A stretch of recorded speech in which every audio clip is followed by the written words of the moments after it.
Dead. Obviously not. Get ready for the next battle. Oh man, he just... Yeah. Heihachi's basically just the Energizer Bunny. Just keep going and going and going. Dude, he catches bullets with his teeth. He trains a bear how to fight karate. Like, this man is like, nothing's impossible. It reminds me of Thumbelina. The owl always used to say, nothing's impossible. It's like, dude, there's some things that are impossible. Shut up. Come on, man. I'm trying to think of the last time I played Tekken. Because I think the last one I played, I feel like the Tekken Tag Tournament 2. Okay, wow, that was released, I believe it was like 2012? Something like that. Yeah, something like that. No, that was, maybe it was. I remember it was on 360 and PS3. Yep. Damn. That doesn't feel that long ago, Tekken Tag 2, but it actually was. Yeah, kind of lucky those. I remember before that came out, though, I got the, it was that PS3 disc where it was like a hybrid disc where one half was the movie, or it was a Tekken movie, I think Blood Vengeance? Yes. And then, yeah, it had like the HD version of Tekken Tag Tournament with the demo for Tekken Tag 2. Yeah, I think the actor that played Heihachi was the same actor that played Shang Tsung in Mortal Kombat, the 1990 movie. Oh, Hiroyuki Tagawa? Yes, I think he played Heihachi, and I'm just like, whoa.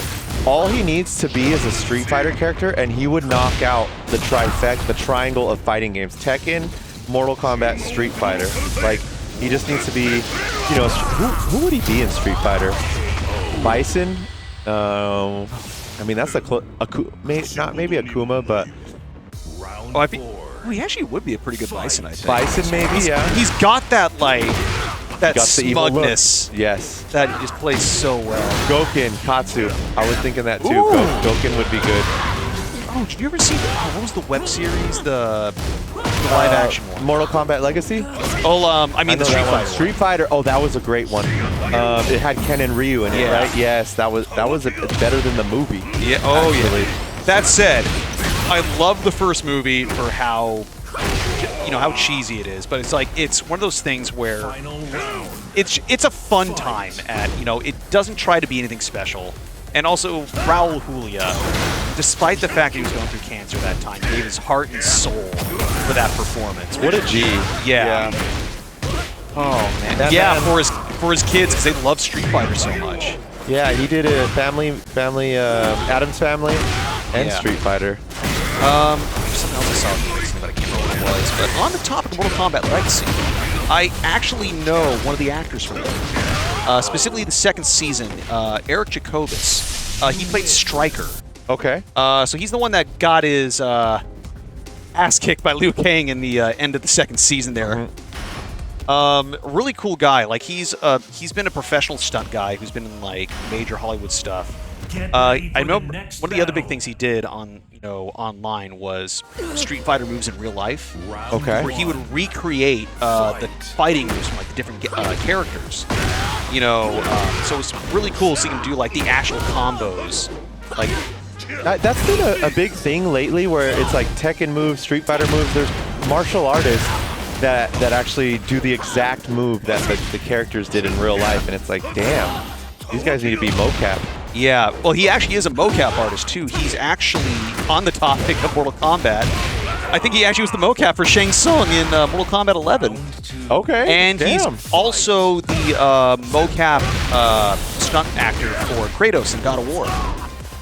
Damn, okay. Dude, you got your foot in with like a lot of people that are like either mocap or voice acting and stuff. So he lives in Nevada now. He actually has his own mocap tech called Xsense, if I remember correctly. Okay. Really good stuff. I think they used it for a game recently. It's called like Midnight Fight something or other. Okay. It was like one of those isometric like fighting games. But I can't remember too much about it. I remember it just looked really cool though. I suppose the other good thing about me being a co-commentator is that because I'm not super versed in fighting games, I'm basically the little gateway for everyone else who's not so versed either. Hey, I like the knowledge that you're dropping on us right now about what you know about the industry and voice acting. You know, it's interesting to me, and I bet a lot of the people on the stream right now. BHOP is an awesome player. I'm a fan of his lead, but he's playing obviously Heihachi right now. He's kicking ass. 8-Ball, he's also a huge contender. It's 2-1 right now in rounds, but BHOP's actually he took a match already, so it's looking a little intense for 8-Ball. 8-Ball better win this round. He wants to stay in this. Zafina, she came out in Tekken 6. Yeah, she's but the real OG, obviously, Heihachi. Tekken 1. Yeah. What is that, 1995? Or 4? No, even like 93, I think Tekken 1 came out.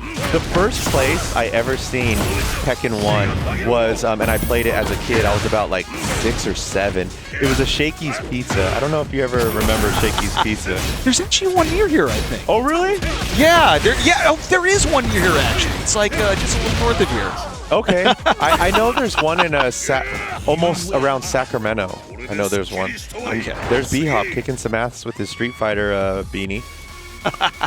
8-Ball already in loser's bracket. He's going to be a scary one to watch out for in loser's bracket. That guy's a killer. 3. What's up? Yeah. That's the first, you know, that everyone that was a button masher in Tekken 3 picked Eddie Gordo because you could just press X and circle. Oh God, he was so broken. he was fun to play. And so we have the dude. This is like NorCal's best, the champ of the champs, BadIntent. He's won most Madhouse tournaments. Really? When he comes, it's hard to not see him win. So yeah, BadIntent. He's the man on the left. Dang. Going against Zanefortia. Zanefortia is part of BadIntent's crew. Been here a few times, you know. BadIntent dedicated to the game, playing this annoying Alyssa with the chainsaws. She's very overwhelming, as you can see. Zanefortia, amazing player, but just can't get anything started because BadIntent, dude. Yeah. There's levels to this, as they say. Definitely. Oh, speaking of Tekken Blood Vengeance, was she the character that was introduced in that movie? I didn't watch the movie, so I'm not completely sure, but I know Alyssa, yeah, she's semi-new. I would say Tekken 6? Yeah, Then, Tekken 6. Then I think, Round 3. yeah, then I think, yeah, then she did, yeah, because I remember seeing her in Blood Vengeance. Okay. It was her and, God, I can never remember. Lars?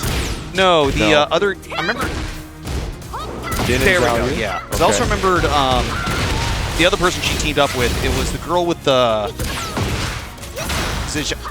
oh yeah, Zhao Zhao Yu? Yu? Yeah. I forgot that, yeah, that was her name. I was like, I think it was different for some reason. He was also in Tekken 3.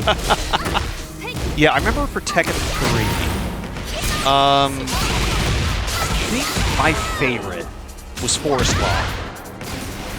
But that said, I also really liked Lee. He was like my other big favorite. Yeah. I think he was like my first character that like I really started playing. Yeah. Then Forest Law like kind of overtook it. Not Martial Law?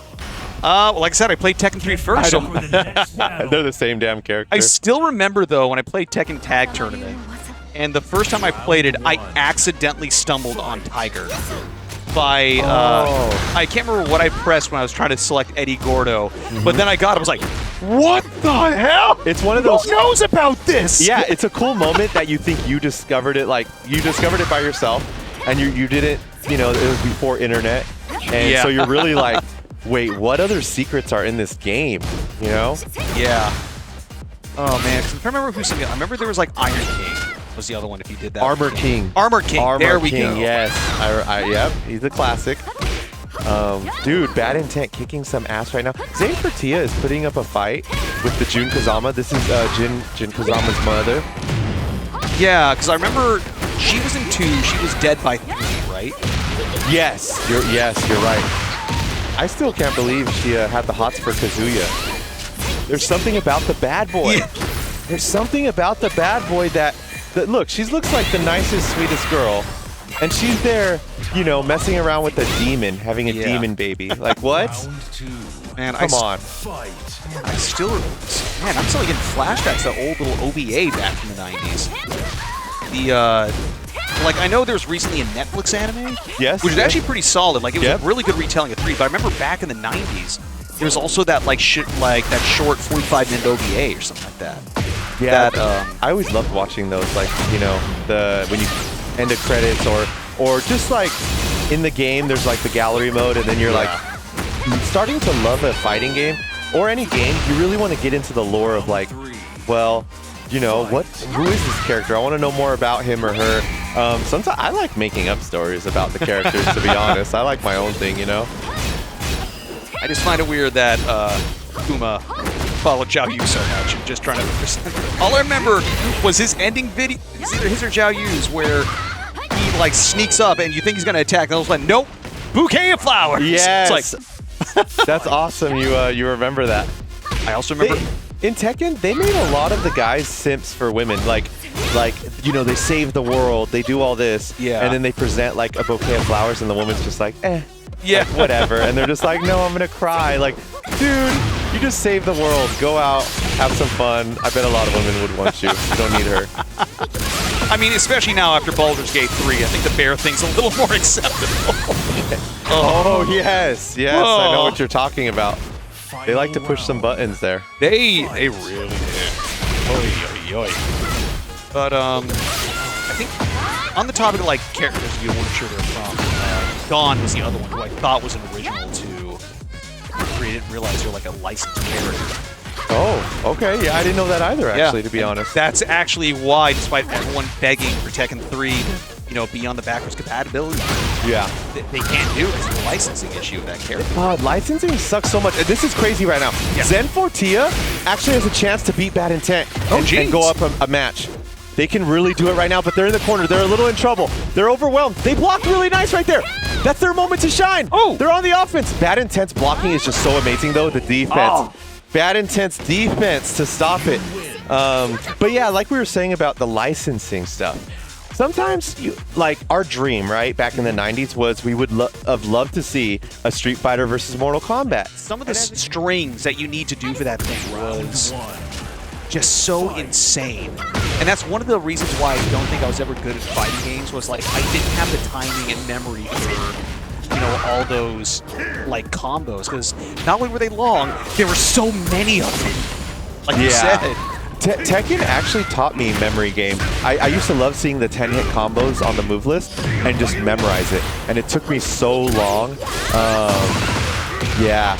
Dude, I'm going to tell everyone a funny story. It's kind of like putting me on blast. But I got really good at memorization to where, as a kid, when, you know, Xbox 360 came out, I would get the Xbox Live cards.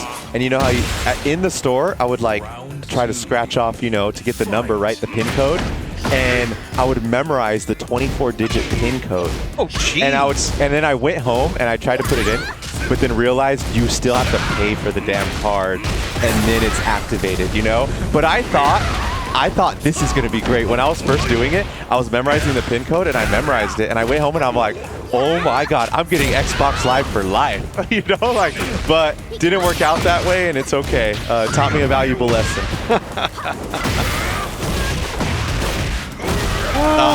Atlanta, giving away some tech here. I'm assuming you tried it too before. I will not answer that. Plead the fifth. He pleads the fifth. And I love Heihachi, obviously. He has that cool mechanic where if you see the number below his health bar, it says 2 right now. Yeah. When he gets 3, he basically becomes like a super Heihachi. He turns red, he gets buffer, his nipples get harder, and he goes in. Like he gets, you know, electricity everywhere.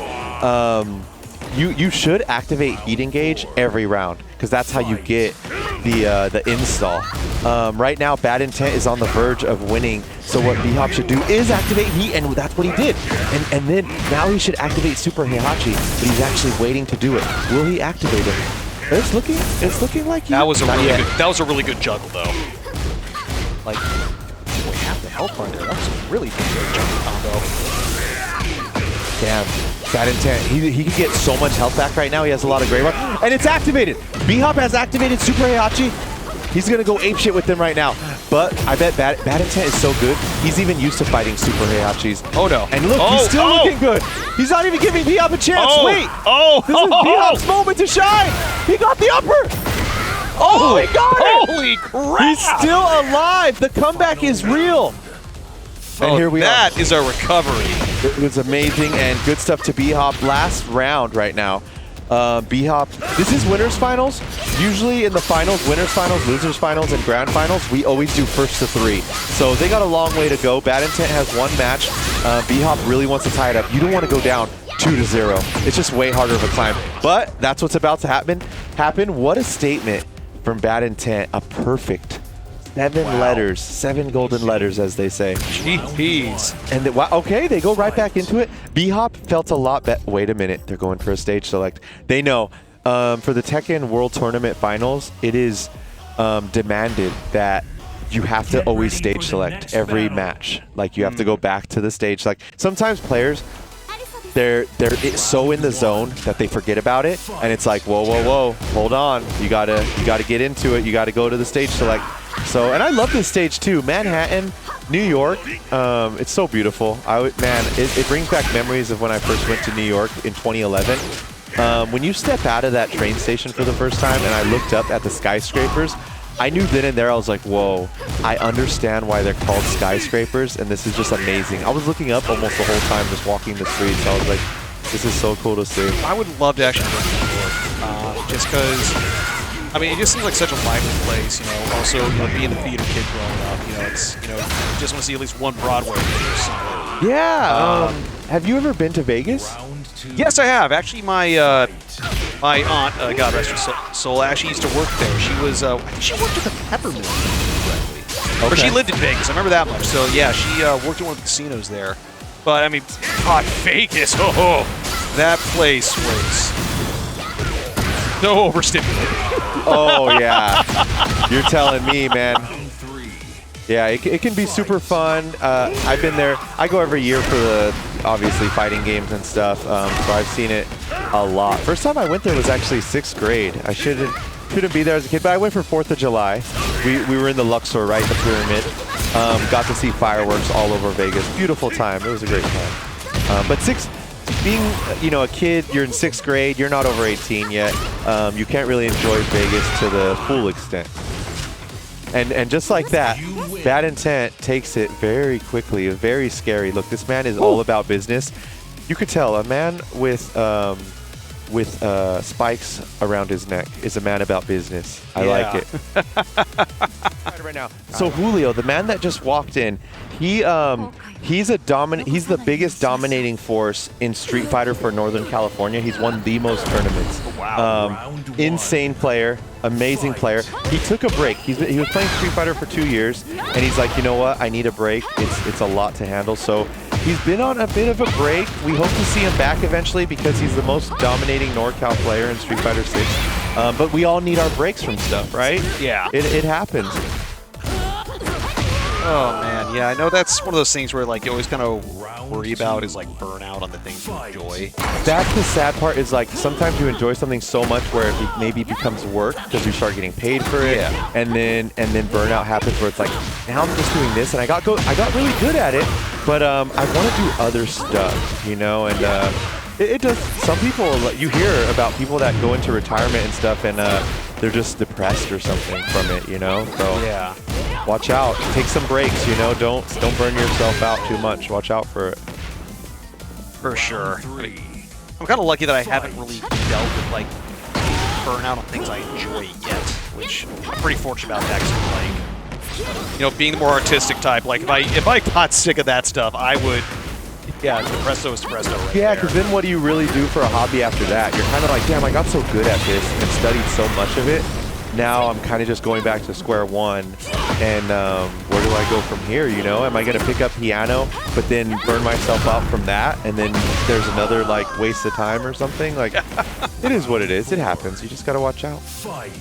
It's good, though. DJ 8-Ball and Zanefortia. One playing Zafina, one Jun Kazama, and Zanefortia trying to come back. Obviously, I know trains with BadIntent, the killer today, waiting in grand finals now. This is all the losers semis right now. All the losers are fighting to get to BadIntent to see if they have what it takes to beat that man. He's almost undefeatable. Yeah, it's gonna be a pretty insane fight. So we already have like our champion, or this is just the secondary bracket? Just Oh no. So So there's no champion today. But Okay. he is the defending champion. You know, he's won so many Gotcha. that he's defending his crown at Cartridge Cartel. But no, this is a whole tournament together. There's no champion crowned yet. Losers semis. This is to get to losers finals, and after this, there's only 3 players left. So loser of this is 4th place, just outside the money. They got so close, but yet so far away. It hurts so much. But the winner, these 2 people are fighting for their life right now because the winner of this is guaranteed some money tonight. And Madhouse, we don't take venue fee. Signups are $10 a person, and it all goes to the players. 70% of the pot goes to first place. 20% to or 30% to the freaking second place, and then I guess 70, 20, 10. My bad. I know what's wrong with me. 70, it goes 70, 20, 10. Okay. That's pretty awesome because, yeah, I know, especially like depending on how big these things get, that can be seriously pretty huge. Yeah. Because I was told that, like, what was it, like, a couple weeks ago, like, didn't you guys have like 70 people or something like that? Yeah, 70 people. We just last week we had a tournament in San Francisco, and that had our record-breaking 174 signups. Wow. So times that by 10. And you got some cashola there, you know what I mean? Yeah. The guy I was talking about that was dominating Street Fighter for 2 years, there was times we had 30 signups. That's $300. 70% of $300 is not bad to take home every week. Yeah, it's like what? And I suddenly forgot how to math. $210. That's not bad. It's like, yeah, for a week of going somewhere, having a fun social time, and playing a game you love, and taking home some cash while doing it. Yeah, it's like, come on, that's the dream right now. Round 4. Fight. I'm wearing the shirt of my favorite Final Fantasy game, FF6. So Magic the Gathering just announced that they're going to collab with Final Fantasy. Yeah, I heard of it. I saw some of this stuff. I think I saw some like FF10 art. if I Yeah, remember correctly. my biggest Final Fantasy that I love the most is Final Fantasy VII. That's fair, yeah. That Yeah. was, I mean, for me, it's like, yeah, 6 through 10 were like the big ones that I played. What's your favorite one? FF6. 6. So, aka SNES 3. Okay. Damn, okay, you're classic, man. Yeah. The was the Cup Noodle DLC. Lana loves his obscure things, you know? That was one of those things where it was the most blatant product placement, and the actors knew it, and they just, like, went, you know, like, full ham on it. Yeah. Like, and it made it, like, such a surreal experience, but it was so, like, I just could not help but laugh at it. It's like, okay, that kind of made it work. I love how they have your name at the bottom, Grant, but they have in parentheses 0. I like that. I appreciate it, so we know exactly who it Did is. you tell them to do that? Or I did not. Atlanta just is doing things out here. That man is a genius for that. Oh man. But So- yeah, it's Death Coast is right. Everyone's hoping Tifa comes to Tekken 8. oh god, oh my god. Sorry, I'm suddenly forgetting the name of the guy who makes Hirata. There we go. The 2 things I remember laughing at was his response to all the people asking about Tifa. You know, it's like where it was basically like, look, I get it. I know y'all think she's pretty, but we have to like figure things out. And then the second one was the Waffle House one. Yes. And he didn't understand. He's like, why do people keep wanting me to put this level in the game? And I bet now he understands that it's like, when I love seeing fight videos online, and a lot of the time it's at a Waffle House. Yep. You probably seen the video of where the girl catches the chair midair. Yeah. She like parries it. Yes. That is insane. Oh man. Round 4. It's like it's either Waffle House or Walmart. Gotta get one of those 2. Yeah, classics. Oh man, I've seen some crazy stuff. I used to work at a Walmart in 2009 to 2010, and The craziest fight I've probably seen is, you remember those guys that would wear like, almost, it looked like a sailor outfit to me, and they would ask for donations outside ringing like a bell and stuff. Oh, Salvation Army. Yes, yes. And there was like a homeless guy basically fought him for the money. Like they wanted to run up and grab it, and he was fighting for that you know, the donations. And I'm like, damn, this is insane right now. Like, what is happening? It happens though, man. Walmart. And right now, BHOP and Zanefortia right now, going at it. This is losers finals. Loser A, you got some money, 3rd place, not bad, but you know they both want to win. They want to get that 2nd place and their chance to redeem this in themselves, because both of them fought BadIntent, and BadIntent came out the victor. You know they want the run back. Yeah. They're making this a good run though. The fact we're getting this close on a final round. It's always so damn close when Tekken 8 is, or Tekken in general, is one of those unique games. They do 3 rounds instead of 2 rounds. And you get a lot of those tie games where it's like, oh, it's down to the last match or the last round. So it's cool to see. So I'm assuming this probably has never happened, but have you ever gotten to one of those weird situations where it's like, Round 1. it's whoever is on like the last thing, and then all of a sudden it ends with like a double KO? Yeah, I see. Yeah, I see what you're saying. If it's a draw and it just ends the game, just restart the battle. Usually, the game will just go to a final round. Gotcha. And then it's like, just play that out. How does Blazing Strike do it if you get like a draw? Actually not sure. I've yet to see how that works yet. I stumped you on something in Blazing Strike. I got it. Yeah. No, okay. I mostly, because Blazing Strike, I played a few of the characters in there, but I mostly, for reasons, focused on mine. Yeah, you want to know your character, right? Yeah, so, God. Oh, that was actually a thing I forgot to mention about the game. It's actually kind of cool. Or, depending on who you are, it could also be a little annoying. Is each of the stages actually have a hazard thing. Oh, there's like stage hazards. Yeah. How does that work? So, different stages have different ones. Like, I know in this high-rise, there's like this crane that'll come like up and down and like whack your character. The funny thing is Zero, because he's so small, he can't, like more often than not, he can't really get hit by it. Oh, you would have to jump to get hit by it. Yeah, maybe. or if you do an attack, then you'll get it too, because it goes at slight lift. Okay. There's one in a prison where if you go to either edge of the screen, prisoners will grab your character and like lock you in place to give like an enemy, to like give your opponent like a chance to get in and like do some attacks. Hey, I like that. You have some interactables in the game. That's very interesting. Usually a fighting game will like not have too much to take away from the fighting, but there are those games, Mortal Kombat X, where you can use the background, and it's like, okay, this is, it's one of those moments where it's like, be aware of your surroundings. Exactly.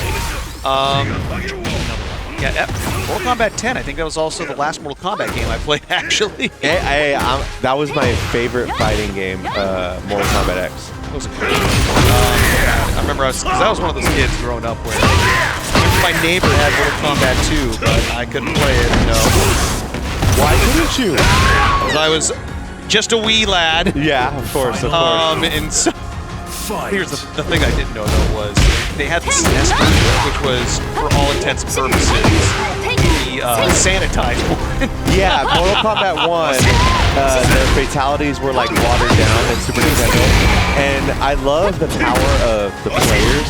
The fact that Sega sold so much more because of that, because they were willing to make the mature copy of it. Super Nintendo actually was like, damn, Mortal Kombat 2,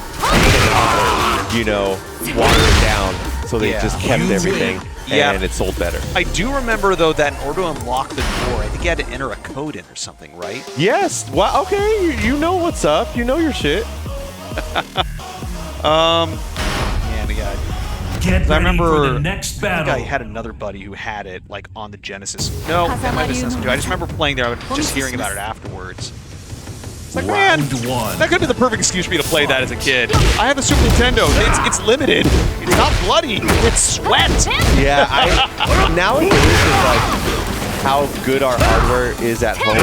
When you go to an arcade and see the arcade version, it's almost the same. But back then, I got so used to consoles, right? Being at home as a kid, I was playing Mortal Kombat, Street Fighter at home. And when I went to an arcade and I seen Street Fighter and Mortal Kombat, the difference in like graphics and sound, I was like, whoa, I'm in a theater right now. This is amazing. This is the way to play it. Yeah, the fact that it's just like the sprites are so much higher resolution, they move better, and like you said, just the sound chip. And the funny thing was, from what I recall, like even with all like the newer hardware and stuff, no one has ever made a port ever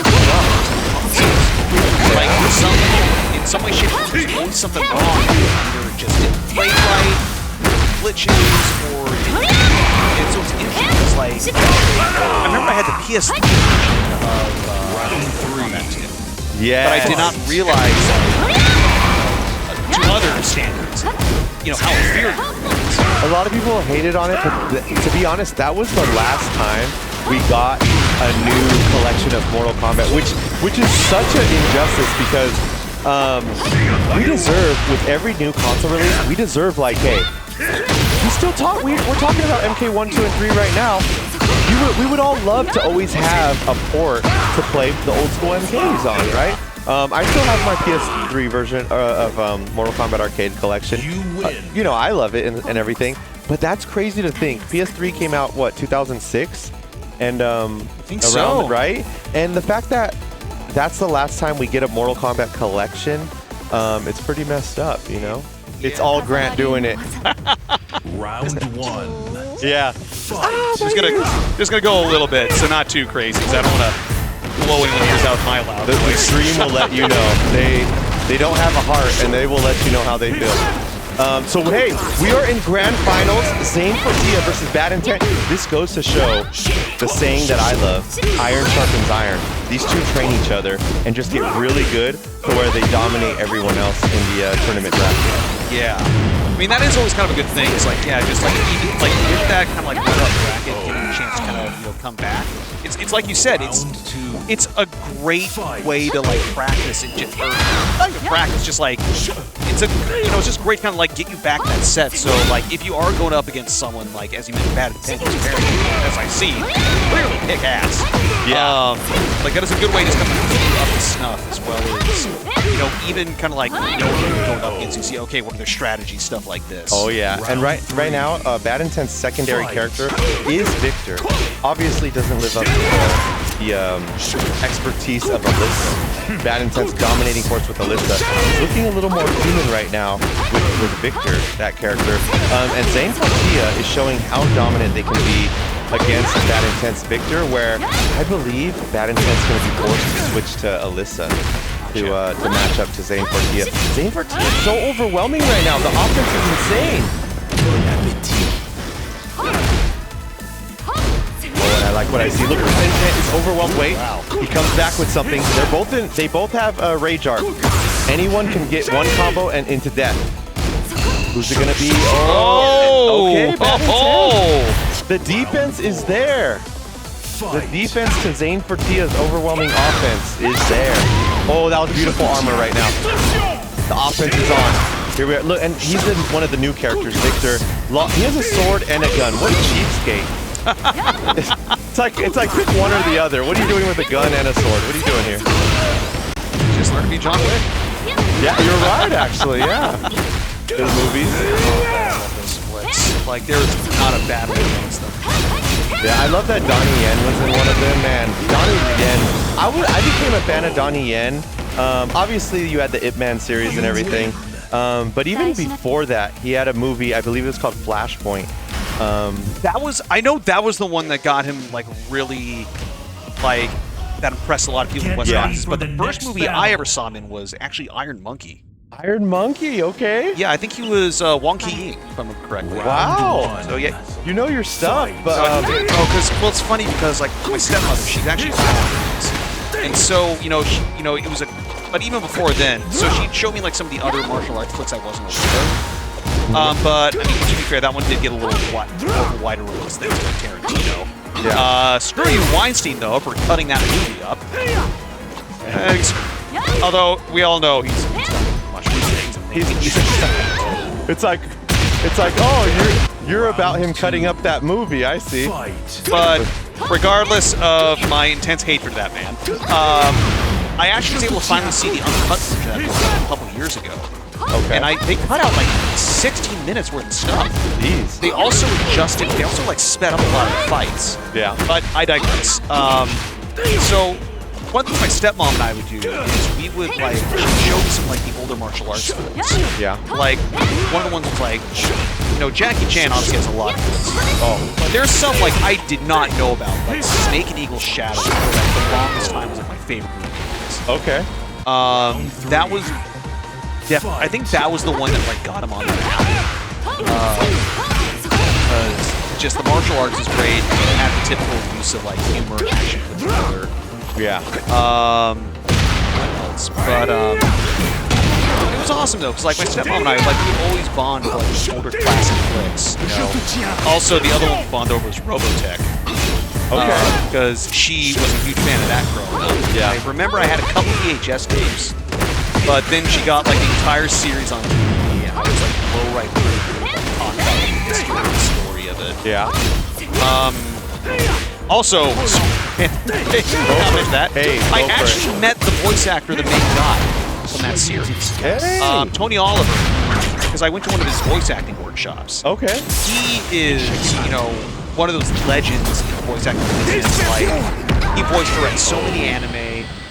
He was the Dagger. He was Tommy's Dagger in Power Rangers. Wow. Amongst other things. Like, there's so many things I couldn't even list it off if I wanted to. Yeah. Ooh. Okay. One-on-one. We are getting to a very... Yes, it's 1-1. BadIntent is in winner's side of the bracket, so he only needs to win 3 times. Zanefortia is in loser's side, meaning they have to win 6 times. Round 1. Yeah, they have to, because BadIntent never lost. So Zanefortia actually has to beat BadIntent 3 times, put him in losers, and beat him another 3 times to take him out. It's going to be a long road for Zanefortia, but you see they're capable of doing it. It's 1-1. And he wins game. Zanefortia is looking amazing with the June. This is great. It's so fast-paced between these guys. You could tell how good they are and how much they play each other. Because they're doing things that it's like, damn, only training partners would know. I know what this person's thinking. I've been through so many situations with them where I'm going to do this, and it looks like they're like in each other's heads. Yeah. That's what was the interesting thing is like, you know, as I was kind of mentioned earlier with that, I was like, it's not, which kind of is a huge thing with fighting games is it's not just about knowing how to use a character, it's about knowing how to defend against a specific one. Yes. And even going into the metagame, well, probably metagame's not the right word. You know, going beyond that, knowing how to play Yeah, it's all the matchup and knowing your opponent. And I love Bruce Lee. He was so ahead of his time where he spoke about fighting like that, where it's like you got to know yourself to know your opponent, and all these great philosophies of him. Where, you know, playing fighting games for so long, I realized that, and I'm like, this man was such a genius in what he was talking about. Yeah, because I mean, he was basically the godfather of MMA. Yeah, like in the actual, like literal sense, the idea of taking the best parts of different martial arts and using them together instead of just focusing on one. And Round 4. And like, that's mixed martial arts. Yeah, like it's basically that is the ultimate equivalent of, you know, is it Jack of all trades, master of none is still better than a master of one. Yeah, that is, dude. I like how you said that.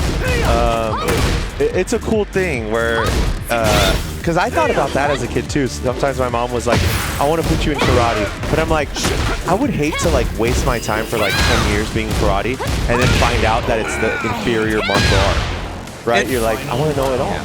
Well, and that's kind of the other family history thing that kind of leads into that, or that kind of plays on that. So on top of that, her grandfather was actually a master. But the problem was he also very conceited. Oh. And so there was a matchup where he actually had a fight against someone who did Tai Chi.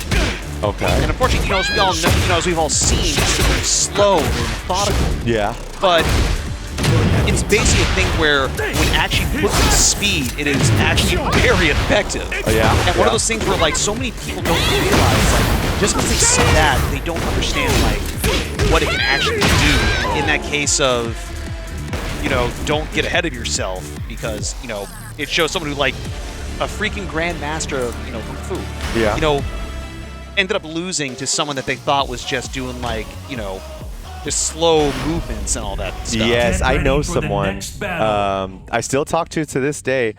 He got his black belt in Taekwondo, and he was a bit of a troublemaker as a kid, where obviously the master's like, don't use this on the streets and stuff. And he told me, he's like, in my mind, I was like, fuck that. I took so long to get this black belt. I'm using this shit, you know? So he would like go to parks and like, you know, test his skills on people and shit. And he actually said he went and found a Tai Chi master and was like, what is this shit? Like, this isn't useful. And fought him and couldn't hit him. The Tai Chi master would just use his momentum, throw his kick out of the way and whatnot. And he's like, what the hell? Like, this is nothing. And he's like, but you didn't hit me yet, did you? And he's just like, oh, like, and he just like walked away. I'm like, that's what you get. He's a cool guy, funny guy, but it's just a funny story he told me back in the day. Like, it's really interesting how public these scenarios can be, and like even in like still and seeing it still translate to fighting games too. The idea where like I've seen people get like such masters of the game, you know, and then somehow get like offset by someone that would say is, you know, like D tier.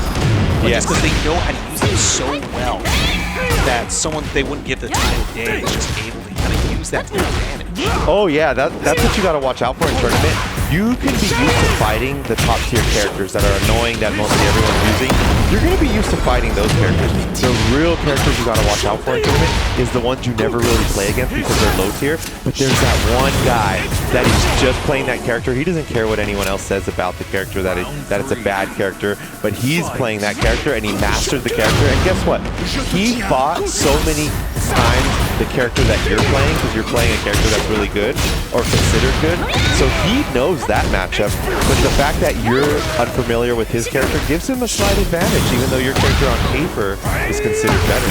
Yeah, it's, you know, wow. Oh, And that's Third BadIntent. win. They already dab it up. BadIntent, obviously, reigning champion, as we said. Zanefortia had it in ways. In some instances, Zanefortia had it. Amazing showing. I think this is the first time they got a second place, if I'm correct. But hey, again, I called it out. This is the man to watch out for. Don't give him a hug though, because those spikes will poke you in the eye. So, but good stuff to BadIntent. Always an amazing player. Great to see. And dude, is it not time for Blazing Strike tournament?